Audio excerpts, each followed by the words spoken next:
Hello everyone, मैं अंकित कुमार आज आप लोगों के सामने महत्वपूर्ण वीडियो लेकर आया हूँ। इस वीडियो को शुरू से लेकर अंत तक देखिएगा क्योंकि एम लक्ष्मीकांत हम लोगों के एग्जाम के लिए काफ़ी महत्वपूर्ण है। प्रीलिम्स एग्जाम के बचे हुए 60 दिन आपके लिए काफ़ी महत्वपूर्ण है। तो आप इस बात को ध्यान रखिए कि इनके इम्पोर्टेंट चैप्टर्स 28 मई से पहले पढ़ लें, उनको 1 से 2 बार रिवाइज कर लें। 80 चैप्टर्स हैं। 80 चैप्टर्स में से मैंने 34 चैप्टर्स को डिफाइन किया है जो हमेशा आपके एग्जाम के लिए महत्वपूर्ण रहेंगे। और इसके लिए मैंने बेस क्या बनाया है, पी वाई क्यू को बेस बनाकर और आपके कॉन्सेप्ट बिल्डिंग को ध्यान में रखकर मैंने कुछ ऐसे चैप्टर्स भी ध्यान दिए हैं, ऐड कर दिए हैं जो एग्जाम में उतने नहीं पूछे जाते हैं लेकिन इस सब्जेक्ट की कनेक्टिविटी के लिए काफ़ी महत्वपूर्ण है। लेटेस्ट एडिशन ले रहा हूँ। आप लोग अपनी इस वीडियो को देखते समय बुक खोल लीजिए और टिक लगाते चलिए क्योंकि मैं एम लक्ष्मीकांत, स्पेक्ट्रम और साथ ही साथ नितिन सिंघानिया जो आर्ट एंड कल्चर की बुक है उन तीनों के अलग अलग वीडियो लेकर आ रहा हूँ। इस वीडियो में सिर्फ एम लक्ष्मीकांत मैं आप लोगों को बता रहा हूँ, तो ध्यान से सुनिएगा। पहला चैप्टर हिस्टोरिकल बैकग्राउंड का है। पढ़ना इसलिए जरूरी है क्योंकि इसी से संविधान की प्रक्रिया शुरू हुई थी। कौन कौन से अधिनियम ब्रिटिश औपनिवेशिक शासनकाल के दौरान चल रहे थे। 1773 से शुरू होता है जहां पर दीवानी और फौजदारी अधिकार दोनों मिल जाते हैं ब्रिटिश शासन को, और फिर कंपनी जो है वो राजस्व संबंधी मामलों में भी हस्तक्षेप करने लगती है। दूसरा चैप्टर है संविधान का निर्माण, कि संविधान किस तरीके से बना, संविधान की कौन कौन सी समितियां थी। और फिर तीसरा चैप्टर है संविधान की विशेषताएं। ये सारे चैप्टर्स वही बता रहा हूं जो आपको पढ़ने हैं। चौथा चैप्टर है संविधान की प्रस्तावना, प्रियम्बल ऑफ द कॉन्स्टिट्यूशन। अब यहाँ पर संविधान की विषय वस्तु पता चलता है, संविधान की रूपरेखा क्या है, संविधान किस तरीके से कार्य करता है। और आपने देखा है कि प्रस्तावना से प्रश्न पूछे जाते हैं, इसलिए आपको ये पढ़ना है। फिर पांचवा चैप्टर है संघ और इसका क्षेत्र। यह अनुच्छेद 1 से लेकर 4 से संबंधित है, इसलिए हमें आर्टिकल 1 to 4 अच्छे से पता होना चाहिए और खासकर आर्टिकल 1, इसलिए यह काफी महत्वपूर्ण चैप्टर है। फिर छठा चैप्टर है सिटीजनशिप यानी कि नागरिकता। मूल रूप से नागरिकता क्या होती है और नागरिकता किस प्रकार से अधिग्रहित की जा सकती है अगर हम किसी देश के मूल नागरिक नहीं है तो। नागरिकता अधिनियम के बारे में, नागरिकता किस तरीके से समाप्त हो जाती है, वो भी सारी चीजें इस चैप्टर में दी हुई है, तो ये हमें पढ़ना जरूरी है। फिर अगला चैप्टर है सातवां, मूल अधिकार, फंडामेंटल राइट्स। इससे हर साल 2 से 3 क्वेश्चन आते हैं, ये पढ़ना है। राज्य के नीति निर्देशक तत्व से हर साल कोई ना कोई ये क्वेश्चन आता है, तो इसे भी पढ़ना है। फिर अगला है मूल कर्तव्य, 1 से लेके 17 तक। ये सारे चैप्टर्स बहुत इंपॉर्टेंट हैं क्योंकि ये संविधान की पृष्ठभूमि और कार्यपालिका से संबंधित और विधायिका से संबंधित काफी महत्वपूर्ण कनेक्टिविटी बनाते हैं। इसलिए अगर मैं बोलूं तो 1 से लेके 17 तक यानी कि ऐतिहासिक पृष्ठभूमि से लेके राष्ट्रपति तक आपको पढ़ना ही पढ़ना है क्योंकि यह काफी अनिवार्य चैप्टर्स हैं। पॉलिटी की दृष्टि से, आपकी अंडरस्टैंडिंग की दृष्टि से, आपके प्रशासन की दृष्टि से, गवर्नेंस की दृष्टि से काफी महत्वपूर्ण है। तो 1 से 17 तक टिक लगा लीजिए। फिर हम लोग अगले चैप्टर की तरफ अगर आगे बढ़ें तो वो है 22 संसद, पार्लियामेंट।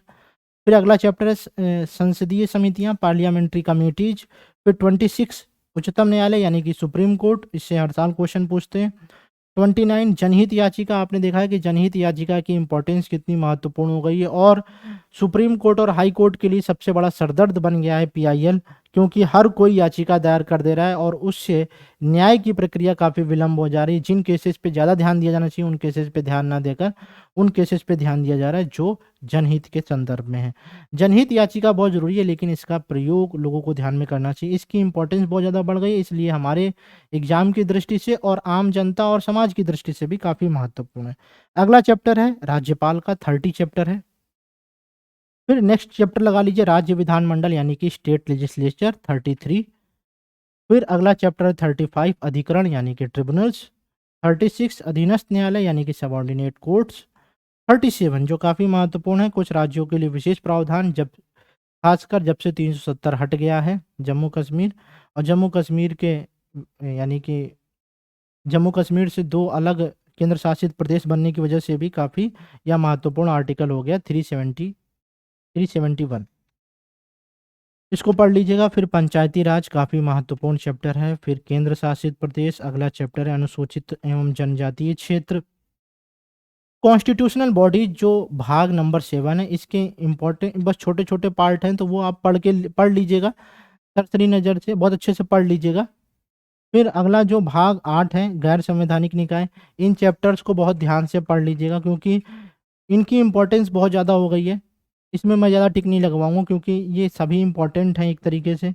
अगर आप इसमें से बोलें तो कौन-कौन सा पढ़ना चाहिए, तो निर्वाचन आयोग पढ़ लीजिएगा, संघ लोक सेवा आयोग, वित्त आयोग पढ़ लीजिएगा, अ, वस्तु एवं सेवा कर परिषद पढ़ लीजिएगा, राष्ट्रीय पिछड़ा आयोग पढ़ लीजिएगा, नेशनल कमीशन ऑफ एससीज पढ़ लीजिएगा, special officers for linguistic minorities पढ़ लीजिएगा, टैग वाला पढ़ लीजिएगा, अटॉर्नी जनरल ऑफ इंडिया पढ़ लीजिएगा, एडवोकेट जनरल ऑफ इंडिया, ये सारे चैप्टर्स पढ़ लीजिएगा, है ना। और जो गैर संवैधानिक निकाय हैं जिनका संविधान में उल्लेख नहीं है किंतु संसद के सामान्य नियम या स्पेशल यानी कि स्पेशल मेजोरिटी के द्वारा बनाए गए हैं, तो आप उनको ज़रूर से ज़रूर देख लीजिएगा। लोकपाल एवं लोकायुक्त भी देख लीजिएगा। 64 सहकारी समितियाँ, ये भी आपको बहुत अच्छे से पढ़ना है क्योंकि इस साल काफ़ी चर्चा में रही हैं सहकारी समितियाँ, इस बार के लिए और आने वाले एग्जाम के लिए भी महत्वपूर्ण है।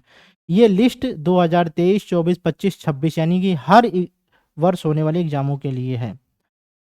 72 चुनाव कानून, 73 चुनाव सुधार और 76 दल परिवर्तन कानून, बस यहीं तक आपको पढ़ना है। खासकर अगर आपको मेंस के पॉइंट ऑफ व्यू से तो एक प्रेशर ग्रुप वाला भी आप चैप्टर पढ़ सकते हैं जो दबाव समूह के नाम से है। तो हम इसको मान के चलते हैं कि 34 टू 35 चैप्टर्स अगर आप पढ़ लेंगे तो आप इसकी कंप्लीट तैयारी कर पाएंगे पॉलिटी की। अब क्या एम लक्ष्मीकांत ही सफिशिएंट है? नहीं, आप इसमें करंट एस्पेक्ट को ऐड कर दीजिए, ठीक है।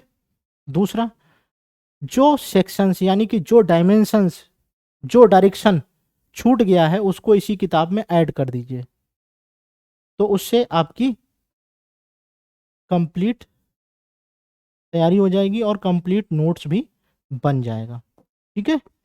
तो इस तरीके से आप पॉलिटी का नोट्स एम लक्ष्मीकांत में ही सफिशिएंट बना सकते हैं करंट अफेयर्स ऐड करके। और दूसरा, जो डायरेक्शन छूट गया है, जो सेगमेंट छूट गया है, जो एंगल छूट गया है उस टॉपिक का, उसे आप कवर कर लीजिए, यहीं पे नोट्स बना लीजिए कहीं से पढ़ के और एक कंपाइल नोट्स बना लीजिए। अगले वीडियो में मैं स्पेक्ट्रम और नितिन सिंघानिया के चैप्टर्स को बताऊंगा जो बहुत इंपॉर्टेंट है और आपको एग्जाम की दृष्टि से पढ़ने चाहिए। Thank you so much. जय हिंद।